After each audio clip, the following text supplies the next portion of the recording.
Please like, share and subscribe my channel.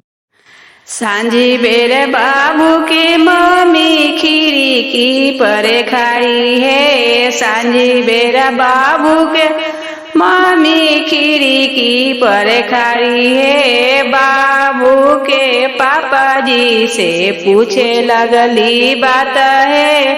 बाबू के पापा जी से पूछे लगली बात है। हमारा दुलरुआ के कितना तिलक चढ़े है। हमारा दुलरुआ के कितना तिलक घाघरा चढ़ल बटुला चढ़ल रुपिया 1000 है। घाघरा चढ़े बटुला चढ़े रुपिया 1000 है। तोहरा दुलरुआ के इतना तिलक चढ़ल है। तोहरा दुलरुआ के इतने तिलक चढ़े है। सांझी बेरे बाबू के चाची खीरी की परे खारी है। सांझी बेरे बाबू के चाची खीरी की परे खारी है। बाबू के चाचा जी से पूछे लगली बात